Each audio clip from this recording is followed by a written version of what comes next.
Now then, welcome to episode 22 of Now That's Midschool. On this episode, I visit Jason Harris in Norfolk here in the UK.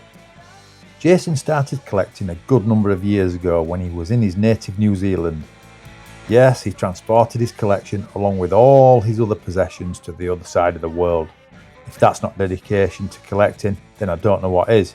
Many would have sold up for ease of relocation or to fund the move. He's been over here a little over a year now, and he's wasted no time getting back into the growing and refining of what is already a mighty fine collection. It's such a great mix of brands and bikes and put together just right. His garage truly is a slice of mid-school heaven. Now, before we start, I have a disclaimer to announce. For some reason, one of the camera angle files somehow ended up corrupted, and it just so happens that that was the one that was connected to the microphones. So we're down to one angle and my best attempt at enhancing the only audio that my phone captured. Jason is in shot for most of the time and I disappear occasionally, but me disappearing is no loss to you, the viewer. So apologies for that. With all that said, let's get into it, shall we? So, Jason, usual question, I suppose. Mid-school. What's the story with you?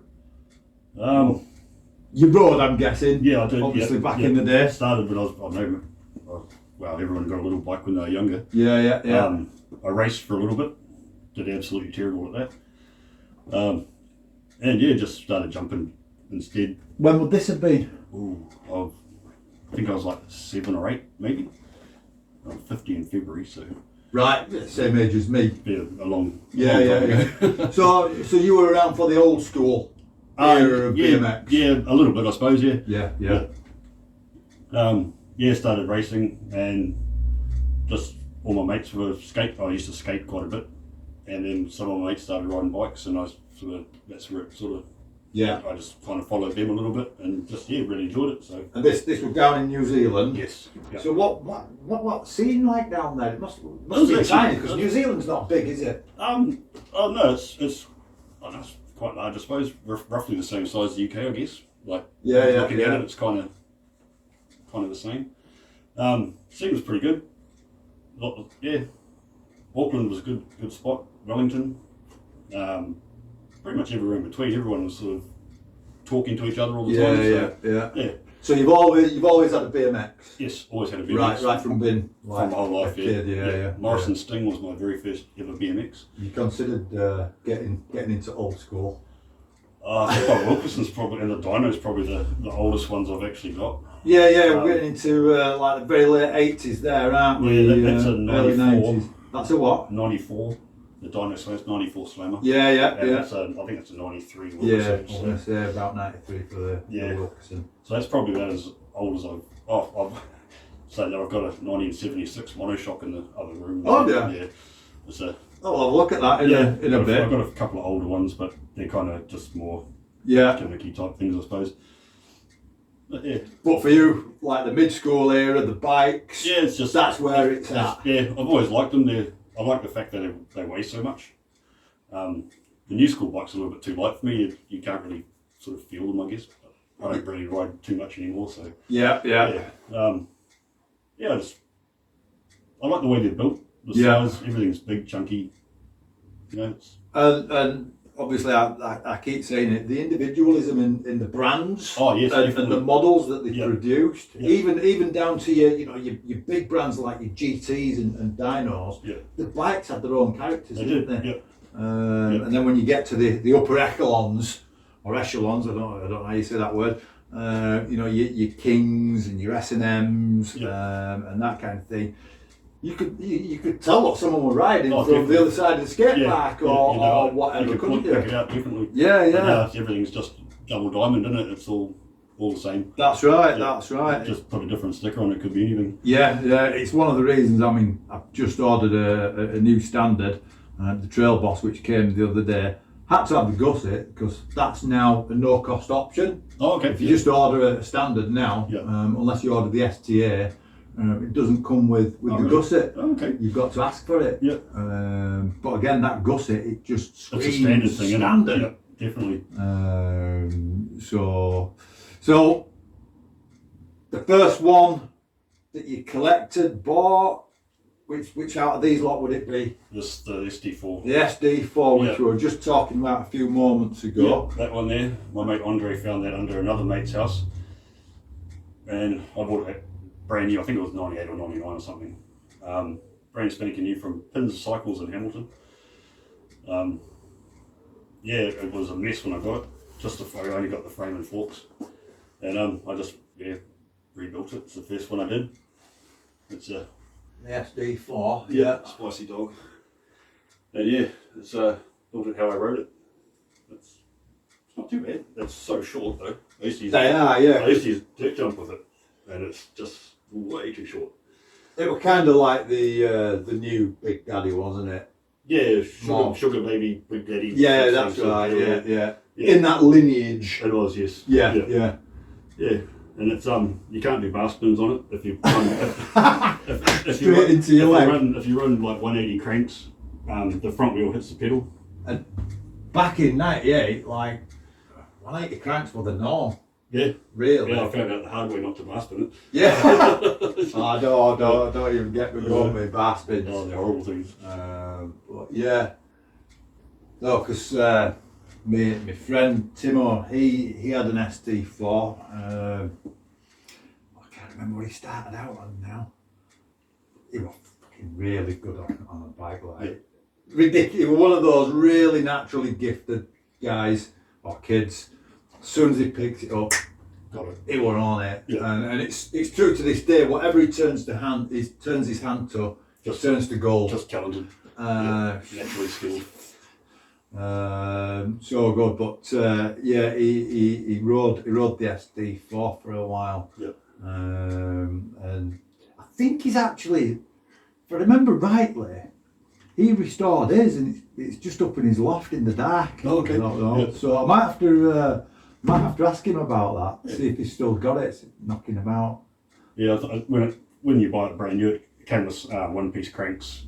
And that's right. Yeah. It had it didn't run the girthy hubs with the high rollers. It just had I think it was formula hubs or something like that. But I sort of upgraded it when I got it, and so that's basically exactly how it was. Because it was a couple of years later that they did the Prodigy and Pro series, wasn't it? That had upgraded parts. That was a Prodigy. That's a Prodigy. That Right. So Prodigy was the entry level, wasn't it? Star I think was. Was it the Star? Yeah, I think Prodigy was the. I'll have to have a delve into the magazines, but yeah. But yeah, no, that's looking really nice. That. Yeah, it's all beat to death underneath in the down tube. It's all. Yeah, well, I can't see that from here, so. Right now, it's looking pretty bloody mint. Yeah, it's one of my favourites, to be fair. I don't think I could even get rid of it. Yeah. It's one of those. So what's that got on it? Odyssey pegs. And then the Primo seat, and those wouldn't have been on it from the factory. Not from the factory, no. It had were there big shot pegs on them? Right. Basically, these are big shots there, but they're a bit obviously worn down a touch. Yeah.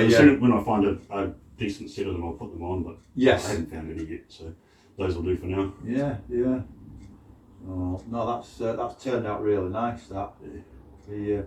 It's got a get that out. Bunch of repop stuff on it, but I'm not too fussed about that. It's not a thing. You're not a snob for like absolute originality then? Nah, not. Well, yes and no. Depends what I'm building, sort of thing. If I've got it looking as nice as I possibly can, sort of thing, like repop doesn't bother me. But if it's like 10 years, it's a bit ridden, it's a bit old and tatty, so I like to try and keep that sort of side of thing. Survival looking sort of thing, yeah.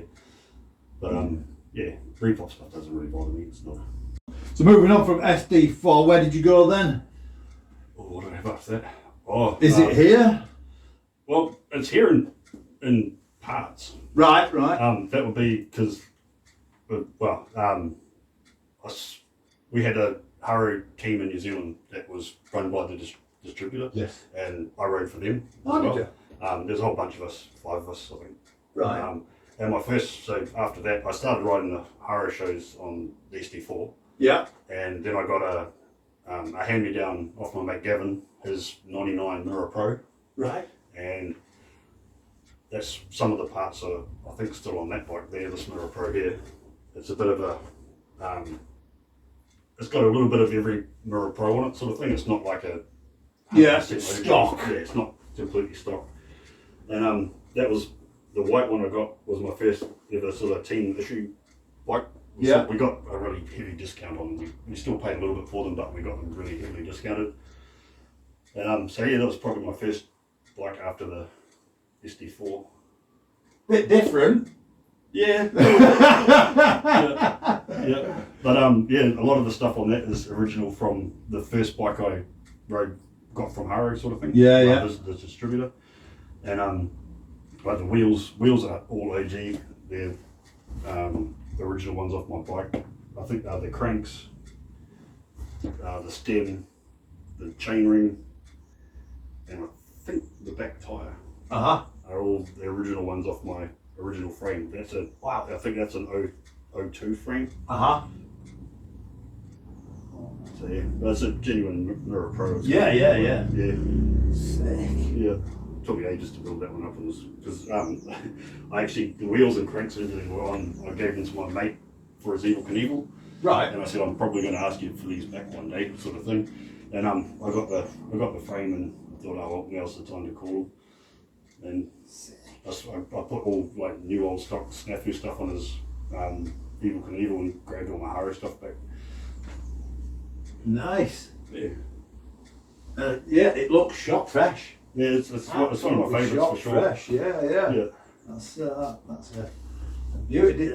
You watched the Osh Barnett episode on I've seen it, yes. Yeah. How good was that collection? He's a dedicated man. Yeah. A lot of that's gone now. Oh, really? He's moved it on, yeah. Okay. He's downsized. So the ramp set up. That's right, yeah, like a display ramp. Quarter pipe, yeah. But yeah, he's moved, I think, pretty much all but 2 bikes on. Okay, yep. So shortly after that episode dropped, actually. Yep. So don't know what happened there, but yeah, just decided he needed a restart. Yeah. So they all disappeared to various parts of the world because you saw the bikes. Oh, yeah, very nice, yes. Absolutely phenomenal collection of Haros there. So yeah.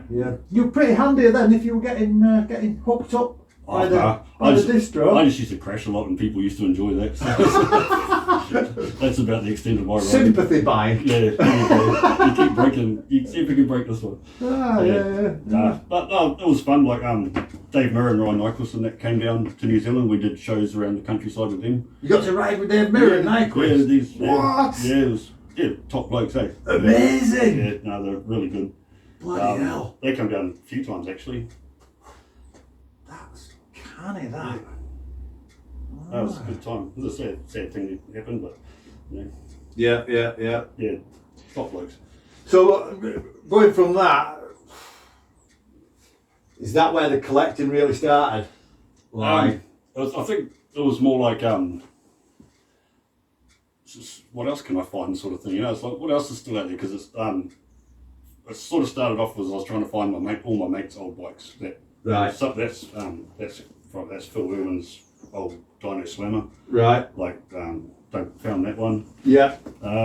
You got Dave Manconi. That's his old King up there. He rode that one. Well, the Liberty. Yeah. What other ones are there? This is a guy called Aidan from Wellington. He's a BDA member. That was his bike. It was an SEM Call Girl. I was just about to say, is that the Call Girl? Yeah, it is, with the STA style pierced seat tube. Yeah, and then the Green Condor down there, that was another guy in Wellington. There's another Wellington bike. That was actually a wedding present from my mate Dwayne. He gave me the frame and fork for a wedding present. Nice. I was hounding him for a long time to try and buy it off him, because he had it listed on a site called Trade Me in New Zealand, which is like eBay sort of thing.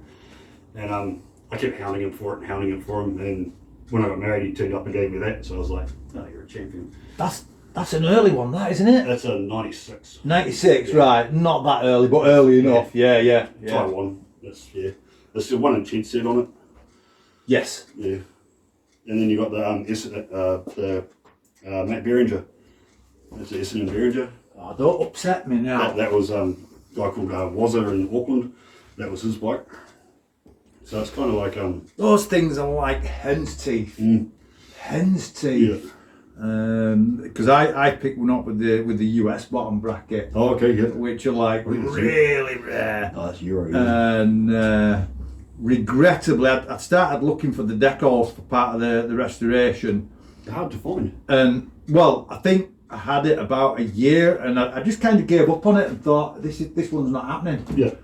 Even Matt Bellinger couldn't help out. Yeah, I reached out to him as well. Yeah, I did the same thing. And I just ended up selling it, and it went back to the States. Yeah. Kicking myself about that big time. Definitely one of my biggest regrets in terms of letting anything go. You're actually a really nice bike to ride. Well, it was just a great all-rounder, wasn't it? Matt, dirt, ramp, street, everything. did it everything. So he's tall, really tall too. Yes, he is. Was he about 6'3", 6'4"? Something like that. Yeah. Oh man. Yeah, and so it kind of just carried on from there, and then I just started. I went through a thing where I wanted just to collect like signature bikes, Right. sort of thing. So that's where the James, that's a Mirra and Canadian Beast. The Schwinn. Yeah. I got the Condor up there. The Bestwick as well. It's a low end Bestwick, but it's like the only complete one I could find that's absolutely complete. What's that? This one. Yeah, Bestwick. Yeah, Bestwick Pro. Timo, I'm talking to you about the SD4. That was what he went to after the SD4. Oh, okay. Yeah. Quite a difference again, I think, from like 19 and a half top tube up to like 21 or something. Yeah. Big difference. Huge difference. So this kind of started there, and then I just moved on to random things really. Right, what sort of just picking up things that you saw, you thought, that'd be nice. Yeah, that'd be nice. And a lot of guys will just sort of message me and say, I've got this, do you want it, sort of thing. Like my white Debo, that used to be, it was a green Debo, and my mate Malcolm in Levin, he found it at the tip and brought it home and messaged me, said, do you want this? So he gave me that, and I just, pretty much just rebuilt the whole thing. Found it in a tip? Yeah, at the tip, yeah. So, well, again, another friend, a different friend, he rode the Debo. In fact, I think that one. They're quite cool bike, I think. Yeah, Sean had a white Debo for quite a while. Originally army green, but it was too far gone to sort of just save it as the original colour, so I figured I'll just do a little bit of a custom job on it. Start over with it. Yeah. Sick. Yeah. So let's just go through them. So we've got the Behringer, we've got the Condor, we've got the Canadian bit on Hydromatic, is it? Yeah, it's got a Canadian Beast sticker on there. I don't know if it's original or not, but right. Yeah. We've got a Bestwick. Yeah. One of my all-time favourite riders, Bestwick. I've just listened to his podcast on the Union tapes all the way down here, and what a great episode that was. Yeah. Absolutely fantastic. I can't believe how he rides, it's just amazing. Well, I mean, he said, didn't he, one of the judges couldn't remember his name, cannily enough, say, don't do any lip tricks. Yeah. And then he just did like 2 minutes of airs, or a minute of airs, and changed the game. Yeah, definitely. Just from someone whispering in his ear, sort of thing. So the Call Girl. Yeah. Again, those don't come up often, do they? No, not often at all. That's a complete survivor bike. All I did was pull it apart, clean it, clear coat everything, and put it back together. Well, to tell a lie to be fair, I put new grips on it because they were like jelly. Right, Just fixed up the cables, like it's the original cable, I just changed the bottom ones and things like that, just because they're all seized up. And a new chain, and it's exactly how it pretty much was when I got it. What's the hub set on this? It's a might be Mosh, I think. It's pretty fat, that, isn't it? Yeah, I think it's a Mosh one. Right. Yeah, I don't know what the front one is. It might be like but it's got like 28 spoke rims on it, like every second. I was just looking at that, and radially laced. Yeah. And that was a street riding.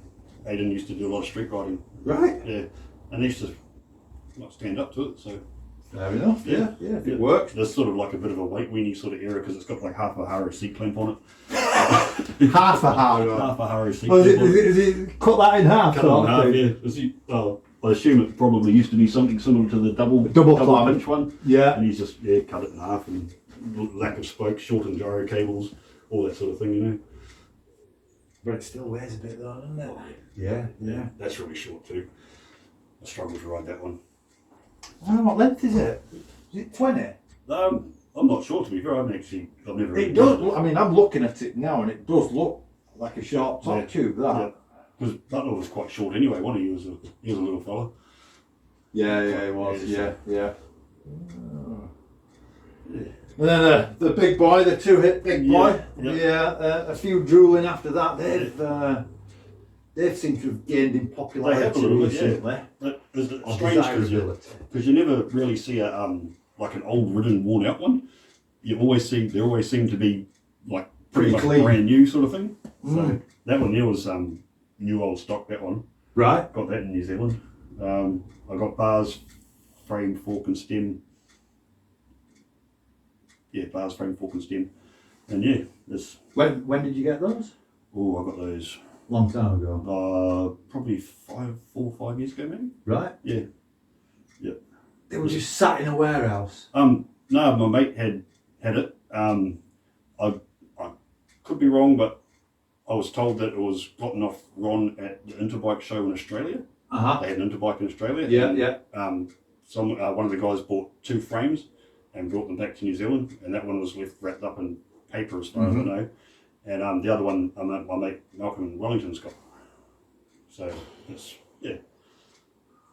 I don't know the exact details of it, but that's what I've been told. So. Yeah, because a lot of people said that the WAL frames rode like shit. Yeah. And the big boy was kind of the evolution, wasn't it? Like the two-hit branded. Yeah. Riot. So possibly rode like shit as well. So they're actually not too bad to ride on vert, but anything else is a bit weird. Yeah. I mean, they got such a laid-back head angle on it. It's really uncomfortable. Talking to Ron last year on the Back for More 24 tour that he did, his memory's shocking, but I got the impression that they churned out a lot more product than people would imagine. Yeah, I could imagine, frame numbers into the thousands. As opposed to how you'd imagine it being, like 500 years. A couple of hundred big boys, a couple of hundred stout boys, and so on. So whilst not popular, he churned them out and they sold. Yeah. Or they ended up, staying NOS in a warehouse on a shelf, that's it, wrapped up in paper. Yeah. But it's as clean as a whistle. That bike is couldn't fault it. So it's good to have it.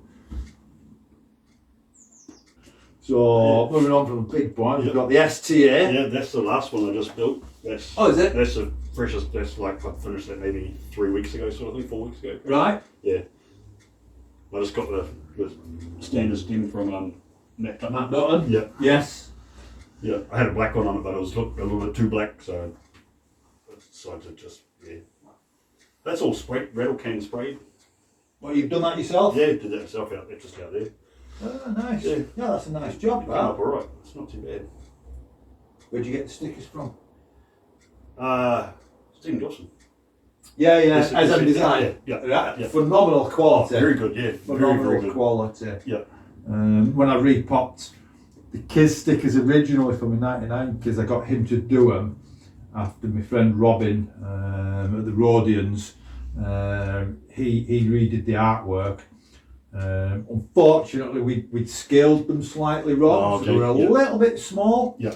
And then when the Go Fast Pull-Up reissue Kiz came about, and Chris Rye repopped the artwork again, when you compared them side by side, the originals were just a couple of millimetres bigger in every direction, sort of thing. Yeah. But apart from that, they were absolutely fine. And Stephen was tasked with printing them. Yeah. And top quality. Yeah, very good. And then I've returned to him for the Phantom Lord seat tube decal. Again, absolutely perfect. Yeah, quality. I've actually got some, because that's actually an Ox Platinum one. Oh, is that an Ox? Yeah. But I just got to change the 500 sticker on the bottom. I've sent the old one to him. He's going to redo it for me. So Right. And a couple of the Ox Platinum ones on there. Otherwise, the stickers are pretty much the same, really. Yeah. Because I've actually sent him the artwork, the original artwork that Derek Gabbert bought off Jimmy when he bought Oh, the okay. metal bikes brand. Yep. I've sent him the artwork and said, Nice. do these for me for this Gen 1 again. Speaking of which, Stephen, hurry up and get back to me. If you haven't got back to me by the time this goes out. So yeah, I'm looking forward to getting that back from Powder Coat in this week. That's So, good times getting them back. decals wise though, have you had anything from that Ben Palachi in the States? No. These are all standards, Oh, okay. Yeah. stickers. Yeah. But his catalogue now is immense. So Okay, if there's something Stephen can't do, check out Ben. Oh, okay. Yeah. I'll definitely have He's always up for doing a deal as well, because shipping can be annoying. Oh, yeah. But generally speaking, again, his quality is top notch. Yeah.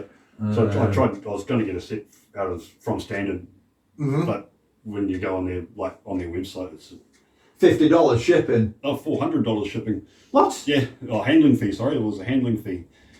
But yeah, 'Cause apparently, if you email them and Yeah. I'm not very computer literate. Because I know when I'd got the 2000 lengthy, I went on the Standard website to get the lengthy decals, whatever they were, $60, brand new, plus shipping, shipped to UK, and it came up with something ridiculous like $50 or $60, and it was like, I'm not paying that. No. Not when they come in. And I think I emailed them and said, look, can you do something with this shipping? Yeah. Like it's $10 basically. Yeah. USPS ground or whatever on USPS's basic service, and they said, oh, just know what we can do. It's just like the website just generates that price. Yeah. You need to look at your website because you're going to do some big business if you can sort that out. Oh, definitely. Yeah, that's the one thing that put me off it was. Yeah. I went all the way through to the checkout at the end, and it was like I think it was $450 American dollars. I was like, that can't be right. No. Surely not. I went back and it was like a $300 and something handling fee on top of shipping. I was like, nah. In the end, I got Steve Inge, poor boy Steve, to be the middleman. Oh, okay, yeah. And yeah, we're about a tenner. Oh, nice. Can't I do that? So yeah, he's been good as Steve. Hooked me up with a few magazines, well, that are now gone. But yeah, he's hooked me up a few times with magazines and been the middleman on a couple of occasions. That's so easy. Yeah. top bloke. Excellent. So and then we've touched on your original Haro mirror. Now the Wilkerson Airlines, the Riot. Yeah. I always wanted one when I was a kid. Like, it was my favourite bike. Ron was one of my favourite riders. He was the man. Yeah. I used to have when he won Freestyler of the Year or something in BMX Plus magazine. I had that On the poster. Yeah. Yeah. He was the man. The McTwistersons. Yeah. Or the Twisterson wheels. Yeah. My mate Pete Gallagher in New Zealand, he runs a bike shop called Rad Garage, and he does all he's like the BMX guru in New Zealand sort of thing. He's the man to go and see. He laces them up for me. That can't be easy. I can lace wheels like relatively Regular. well. Yeah. Yeah. But when it came to that, I was just like, nah. I think I'll let someone who actually knows what they're doing do it. Yeah. So yeah. Shout out to Pete at Rad Garage. He's a top man. Yeah, brilliant. They do look good as well, actually. They were actually a really nice set of Super Pros before I stripped them down. Well, they technically still are Super Pros, I guess. Yeah. Yeah. Oh, I like that. Twisterson. I think I posted up some price list on the Wilkerson Airlines 2 Hit Lounge Facebook page about a year ago now. I like going on the web archive. Yep. And just having a look at the old websites.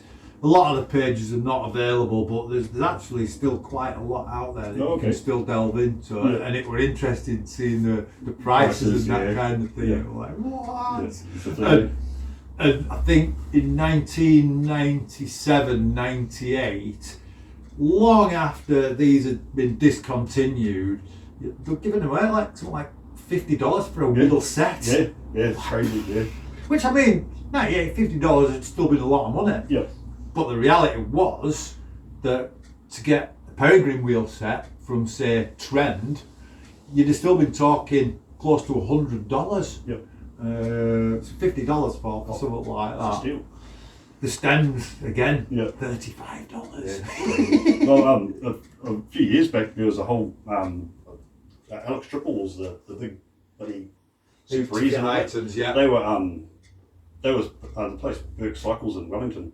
They were selling them for $10 a room because they just couldn't sell them, so they just get rid of them $10 a room. Yeah, they were obsolete, weren't they? And so that's these. I got a few quite good quality, like no bubbling on the chrome and stuff like that on these ones. It's Yeah, like, absolutely really clean as a good. whistle. Yeah, got a couple of sets of those off my mate Malcolm. And yeah, hard to find them without bubbling chrome these days. Oh, the king then. Oh yeah, that one was an epic saga. That one. Talk to me about this one. Oh, that's my mate Dave from Auckland. Well, he's originally from Hamilton. That's his bike, basically. Yeah. I tested him for years. Sell me your king, sell me your king, sell me your king. I think anybody who's ever had a king Yeah. has been pestered, haven't they? Yeah. And so he eventually relented, and yeah, now I've got it. I think it was, he said it was originally black, but he had it powder coated, so I'm just leaving it how he had it. That's basically it, really. But yeah, Dave was one of the better guys in New Zealand riding scene. He was Right. up there sort of thing. Yeah, really handy. Yeah, definitely. Yeah. He's been like potty vids and things like that. So Is that a king step? that's a copy. Right. Yeah, but it's basically like Yeah. as far as I know.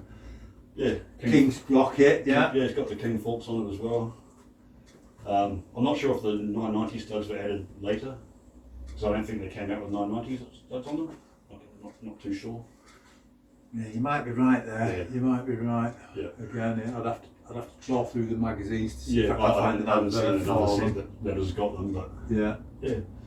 7Xs, Fat Jacks. Woohoo! I bet that weighs a pretty penny as well. Oh yeah, you get to warm up before you lift it. Yeah. Such a good looking bike Yeah, though. I love it. I think it's my favourite one. It's one I'll never get rid of. He's tried to kill me numerous times. I still can't believe mine's gone into Oh, fire no. as well. The green was the green one. Yeah, did it khaki. Yeah.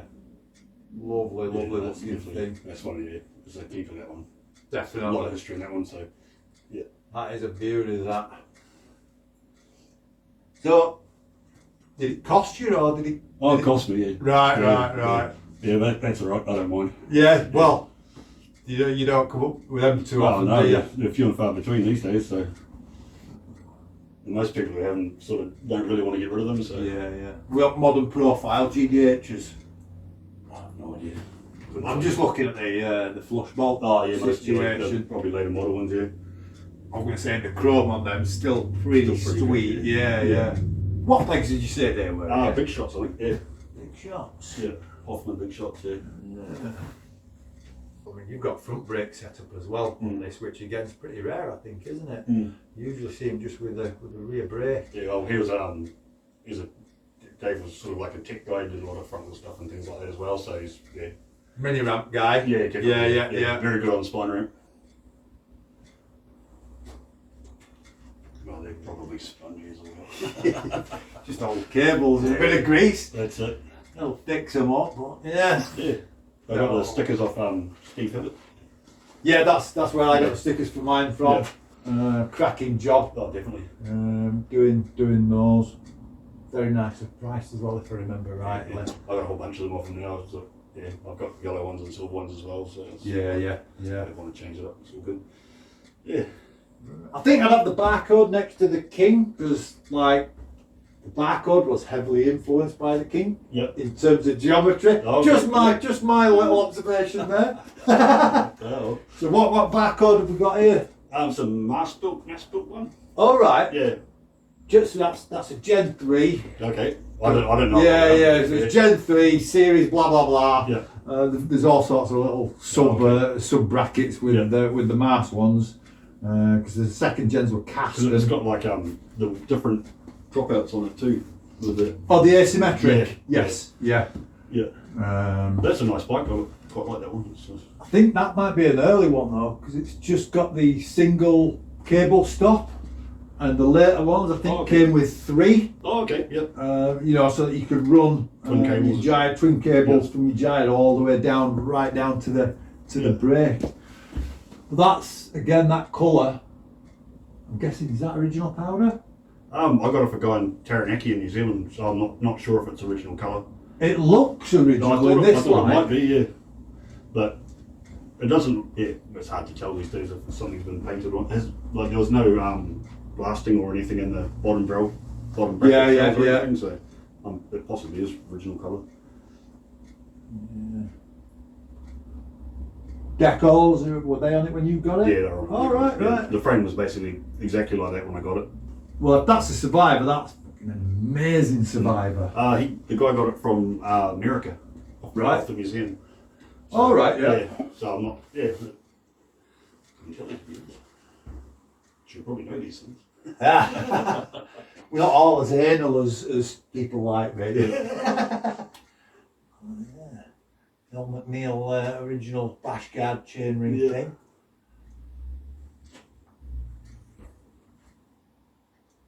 Classic setup, really. Feels bad. Redneck stem, primo cranks. I actually had a set of like NOS Fit 4-piece on there, the old school, like, and they were the same colour, so that's why I sort of put them on there.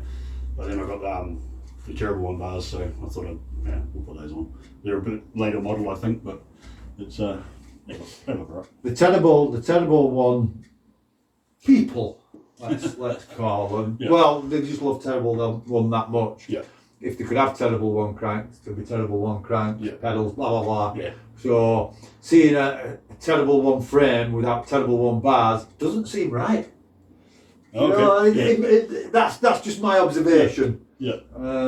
It had these on it. These are quite a nice set. Everything's going to fall down. Watch. Right, those there.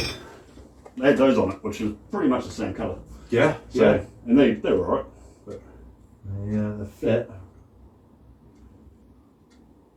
They're like again, Mad Dogs, Like Castillos. Yeah. Yeah. I just put them on because they're the same colour, basically. And your head. Yeah. You don't want them impaling you. Yeah. You Swede. Yeah. So then next to that, the King Trial. That's a relatively recent pickup for you, is it? It is. I got that off J.E. Kinnear. Yes. Yeah. So yeah, I've got a thing for clean bikes. I just like them. Yeah. I got the stickers actually from Stuart. Oh, you got from Stuart King? Yeah, and he posted them to me. He's a really nice guy. Nice one. Yeah, that's good. That. Yeah. Oh. I sort of hit him up and said, "Sorry for asking, but have you got a set?" An old friend of mine, Benny, he got one from Cyclone. Yeah. And he'd get a new frame seemingly every month. Long story short, it'd come into money every month, which for someone who at the time would have been 23, 24, living the dream. Like I say, Cyclone, on the phone, Cyclone Cycles, which John Dye worked at. Okay. He'd be on the phone to them ordering something. Like I said, it seemed every month, and I think he went from an FPM night train. He sold that after about 2 weeks to another friend in like our scene. Got one of those, didn't get on with that, and just constantly chopping his frame out. Okay. And no matter what he did on it, he could always ride it. Yeah. You know what I mean? He didn't have a big trick bag, but what he could do, he did well. really well. Yeah. Nice. We're like, no, I don't feel like this. And then back end still on the seat too bad. You're like, I'm gonna sell it. You better what he's doing. You know. So, but yeah, he had one. Some people like that. They'll keep going to bikes till they find one that does everything for them. I've been the other way around, really. I've done it all the way wrong. I've bought what I've liked the look of. Yeah. I've put up with it and I've struggled. And it was only when I got my journeyman, my metal journeyman. It was like, this is what I've been looking for all my life. Oh, that's my Hoffman way. That's what happened with that one. Same thing. Yeah, same thing. I was like, I know there was probably a year or two. I was like, oh, I like my Endeavour. That's a We the People colony. That's the very first one. This one? Yeah. Yeah. That's made by We the People for Clint, I guess.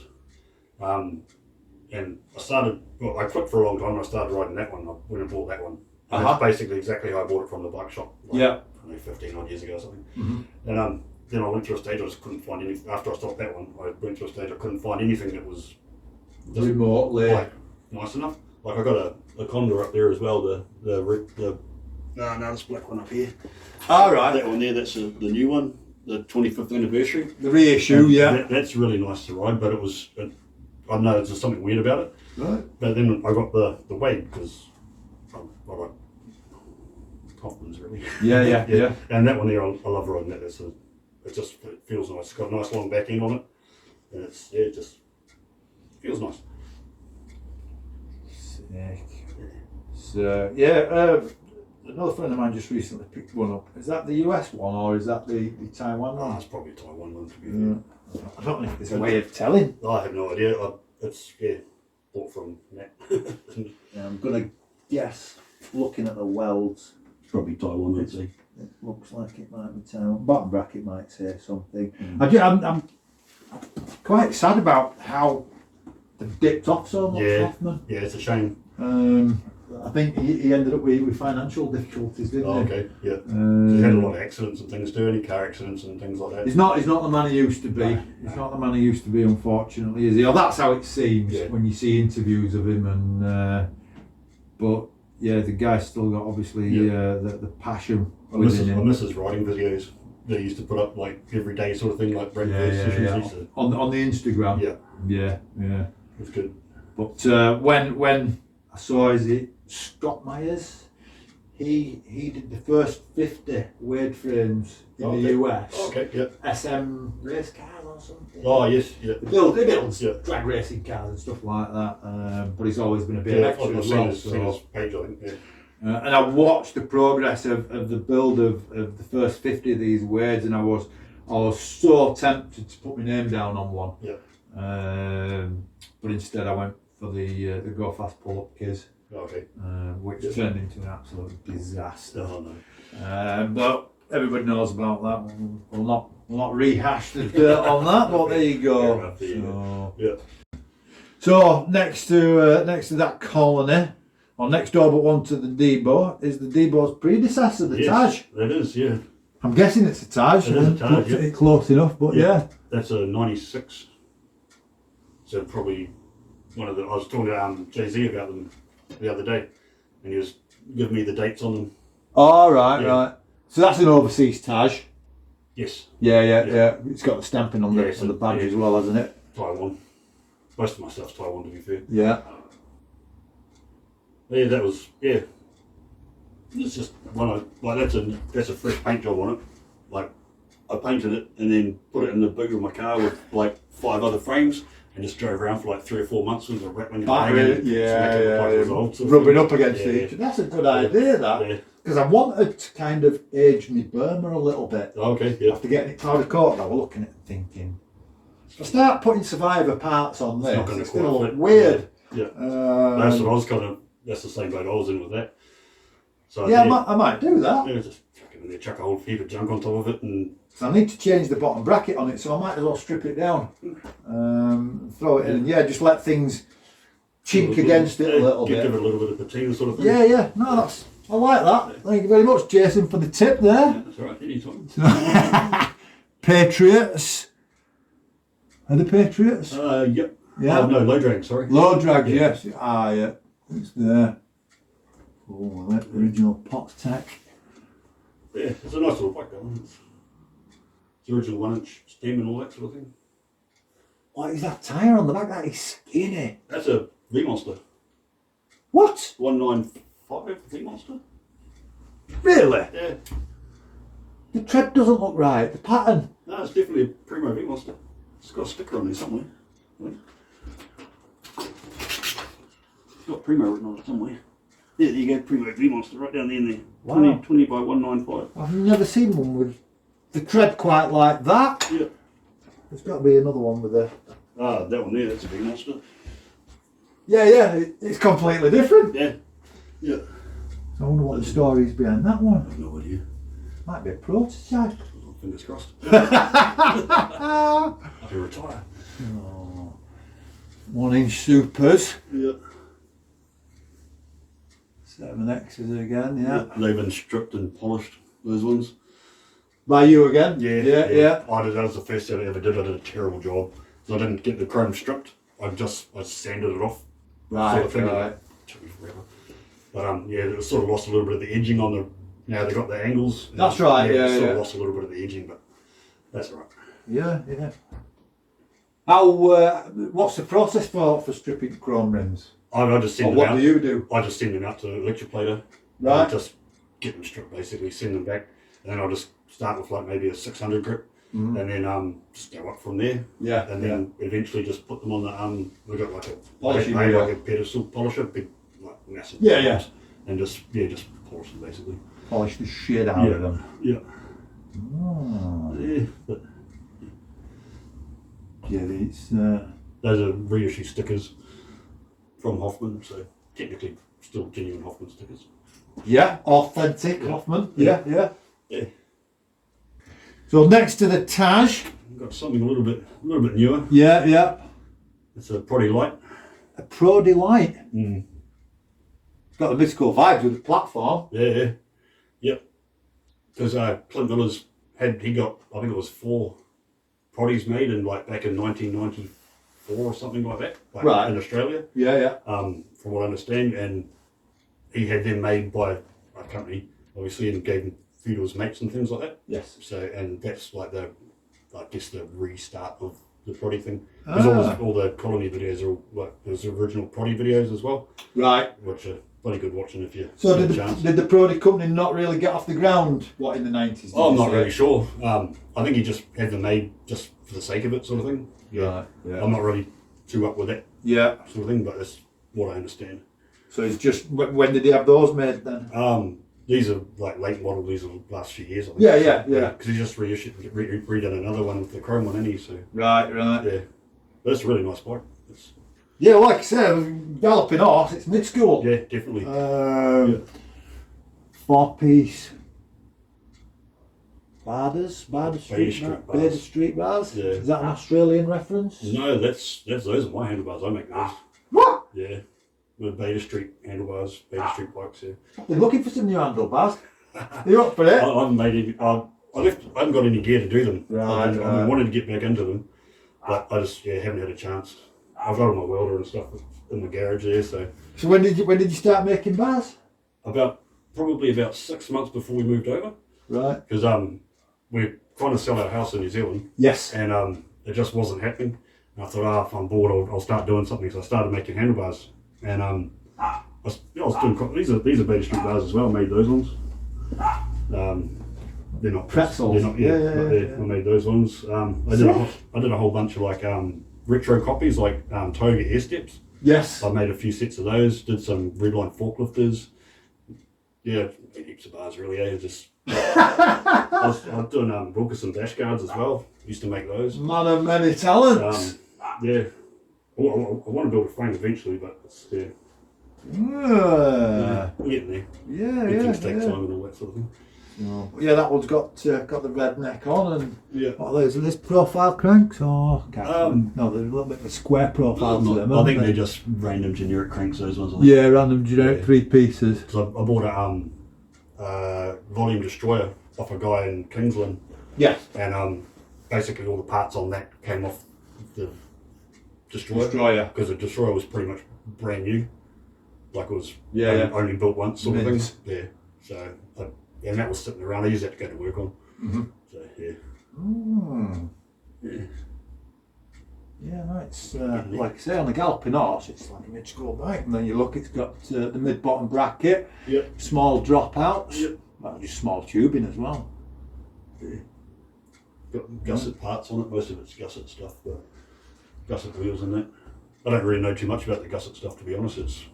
not a brand I've really heard of before. It was one of those brands back in the day. Don't quote me on this, but I'm pretty sure it was sort of there was a shop out this way actually. I think Cambridge Cycle Sport UK. Oh, okay.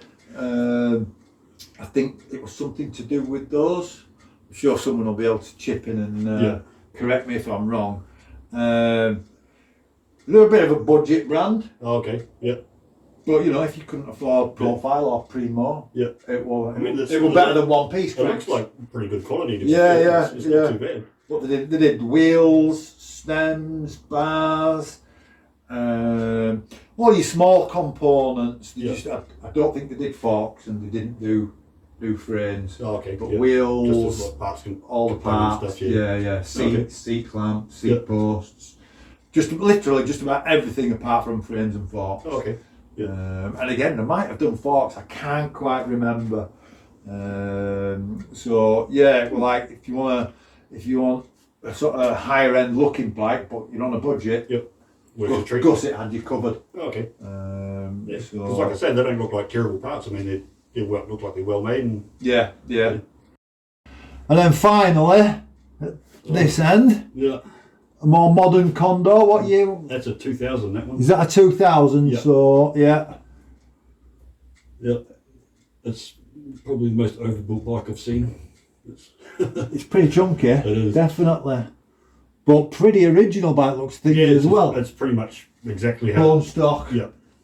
I think the only thing I've replaced on it was the brake levers because the pulley part was broken, so... Right. Put some Repop Tech 99s, I think they are. Yes, they are. But I mean, I'm looking at it now, I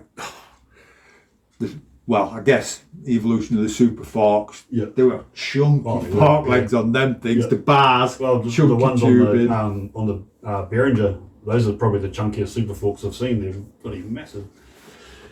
Yeah, they are. Yeah, I think I had those on my Park when I first got my Park. Yeah. I want to find a set of pitchforks for those, so if anyone's got some pitchforks lying around. Yeah. There's got to be some somewhere. Again, like the Midschool brands back round the turn of the millennium, BMX were booming. Oh yeah. And they must have pumped out thousands. Yeah. Thousands. Endless. Yeah. But yeah, that was a good pickup. They only got the trade me. I think I paid like $300 for it. What? Which is that's about 120 quid, I guess. Yeah. It's like, close to 2 for 1, wasn't it? The exchange rate. Yeah, back when I bought it probably Yeah, just absolutely all original. Yeah. I mean, that brake plate.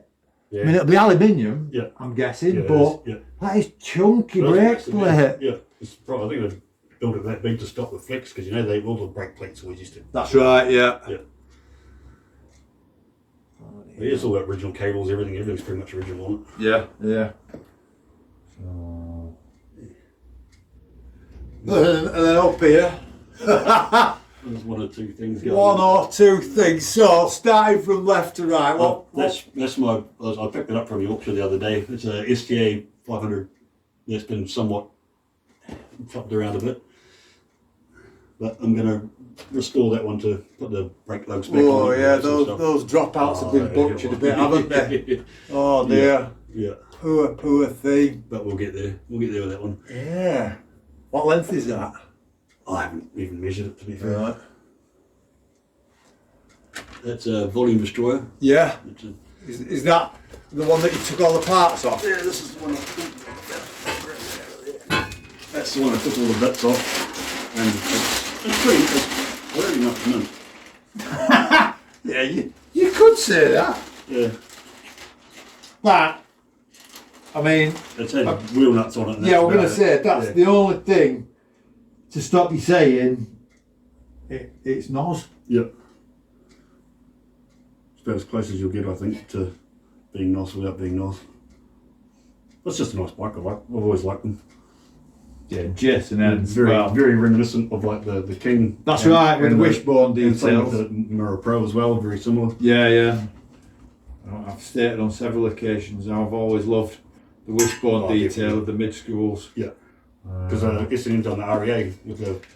That's right, yeah. Nice bike. Yeah, well, I've got one in my garage that I'm taking to France. Oh, okay. For Vincent. Yeah. When I do his episode, I were in two minds yesterday or the day before. Shall I do a side by side, the rear and the trail boss that I've got? Because I might still do it. If there's still a few of these around on Facebook Marketplace, and that there's a Budweiser one down south. Well, this was peak volume, wasn't it? It was. They could do no wrong, really. And I know the early Hellions and that kind of thing had a tendency to lose. That one up there, there's a Hellion. Yeah. That's a prime example. Tendency to lose tubes. Yeah. But by the time they got around these, they pretty much got the house in order. Yeah. And Jason Ends. Lucky as ever, he's top of his game. Yeah. Absolute ripper. Yeah. Good looking bike. It would have rode as Jason wanted it to ride, so yeah, it would have win-win for volume. Yeah. So I figured I haven't got the heart to build it though. It'd take a lot of finding of parts to make it look how I want it, so it's going to sit there for a while now. So. Yeah. Jace. That reminds me, I've got to find a place in my new garage for the low-tech shoes I bought off him from the museum. Good few years ago now. Like Noz. Yeah. And he put in what must be 100 low-tech stickers of various sizes as well. I sent them over. That's awesome. So yeah, they need to go on display. I've got a bit of a volume thing going on at the moment for some reason. Yeah, so we've got Blue Bennett. Yeah, flat line. Flatline, yeah. Yeah. That looks pretty clean and tidy as well. That's not too bad. We'll put that one down. Yeah. It's not bad. Survivor. I mean, it didn't really change a lot from the S&M one as far as I can tell. It just, they got a join there pretty much. Separate tube. Yeah. Cool. A bit of rash here and there, but apart from that, it looks pretty straight. Yeah, it's not too bad. I had it built up for a little while. Did you? Yeah, I sort of just dispersed the other parts onto everything else that I needed, sort of thing. Yeah. Everything sort of had more than one way of being built. Yeah. They get moved around and sick. Yeah. I was given that by a mate in New Zealand. He owns New Zealand Dirt Bike Company. Right. Yeah, he used to get a bunch of frames made. Yeah. Every now and again. Someone put on that plate, or did they come with those plates? That's a sticker. This motocross sticker. That is the thickest sticker I've ever seen. So, it's about 2 mil thick. If it works, it works. Yeah. It's just that, and it's saved it. Yeah. It's just that motocross decal and stuff there.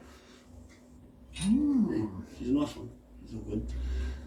And we've got a volume Compton next to that one. The Will Tobin signature frame. Okay, yeah. I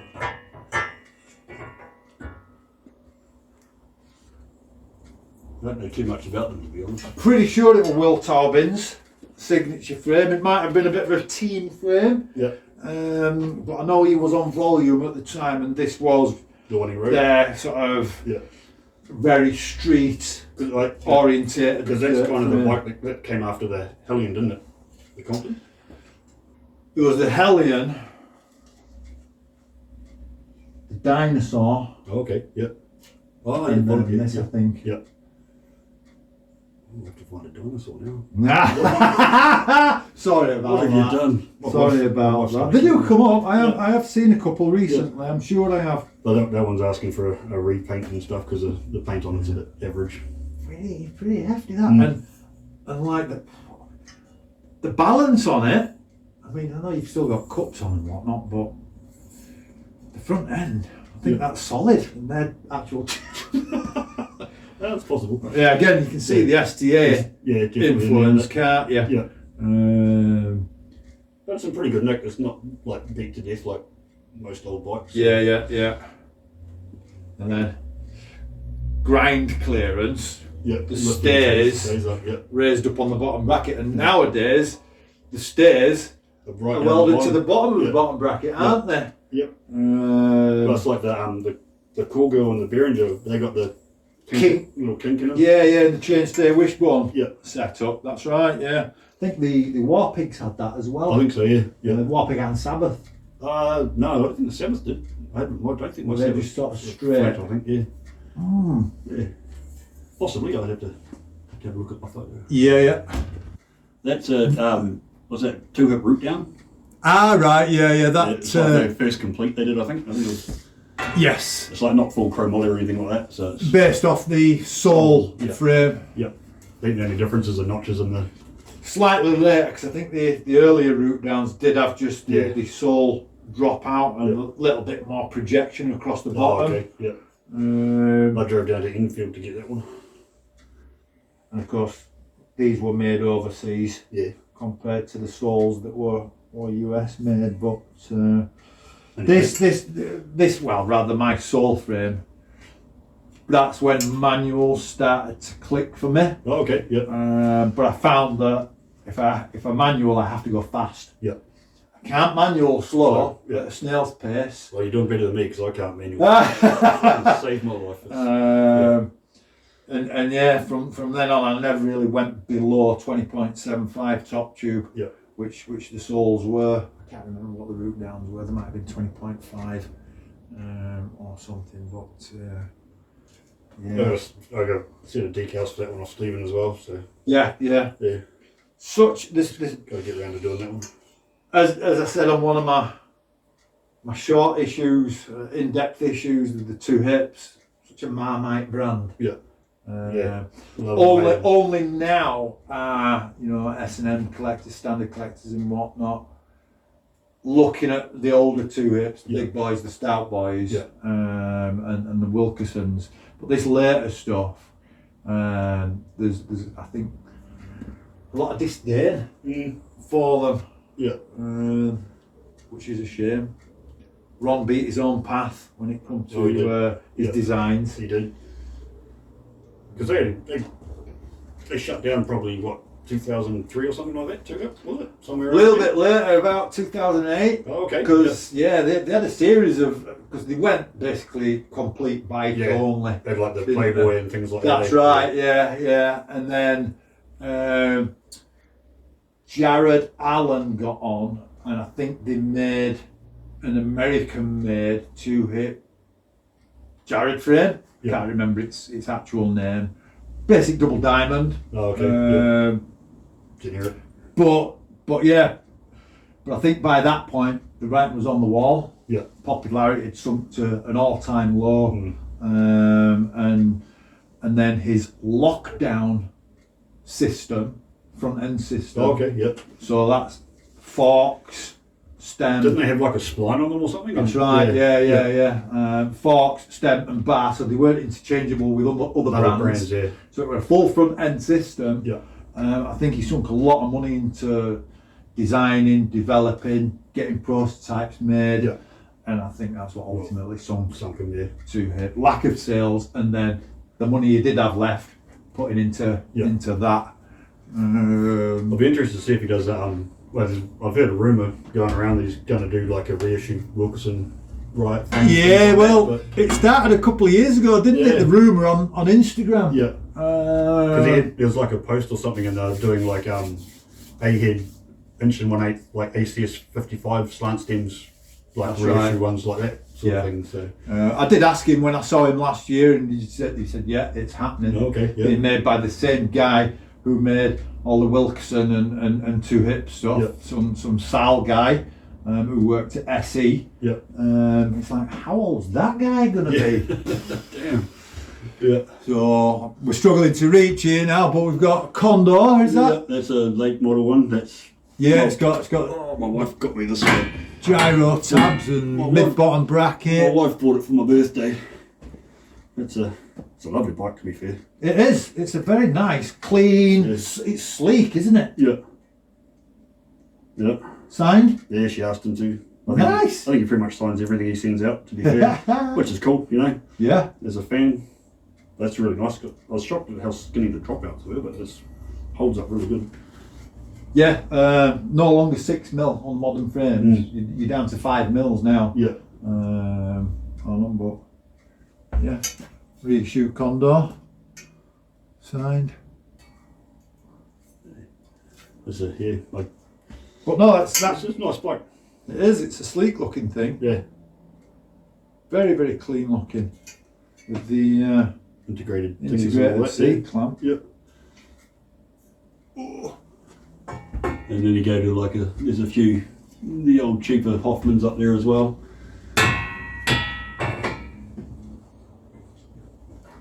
You came out of there, so you've got to go back in. Stop.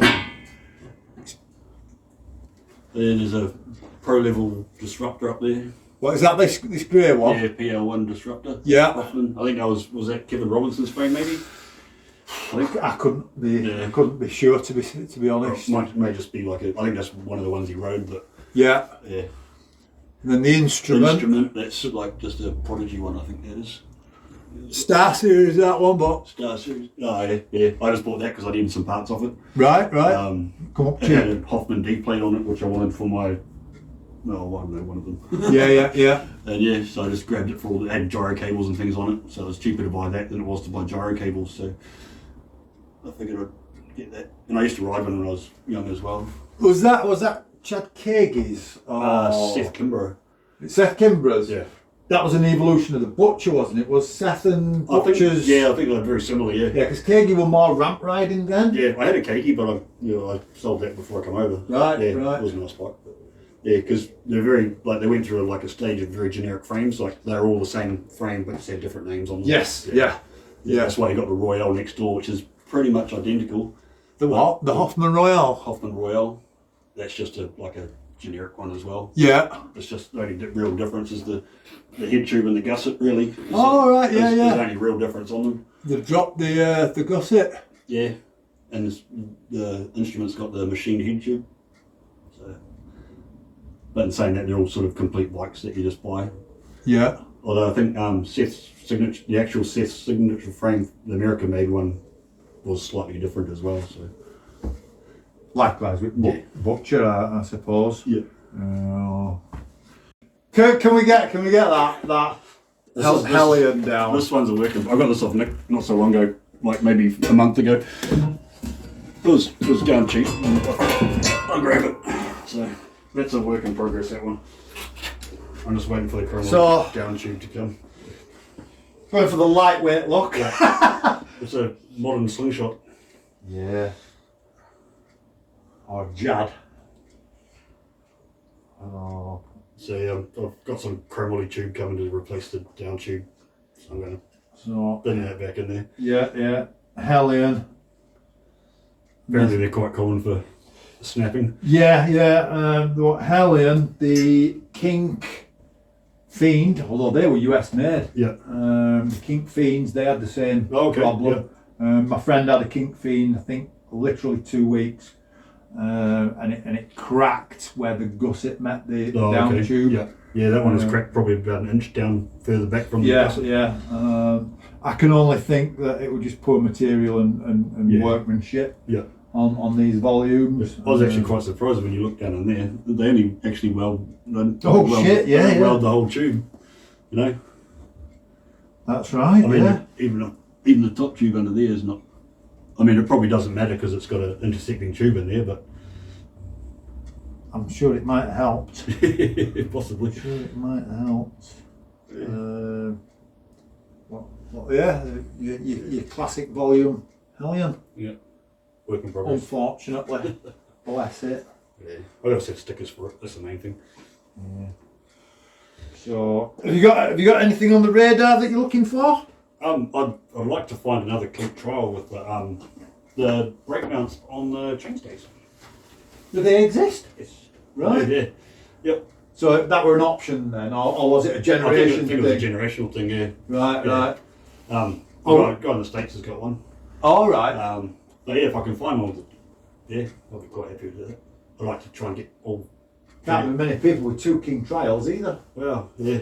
Who made the King Trials? Do you know? I think they were made by Mass, same people who did the barcodes. Right. It sounds weird, but they got exactly the same top tube gusset. And the T1 is the... Yeah.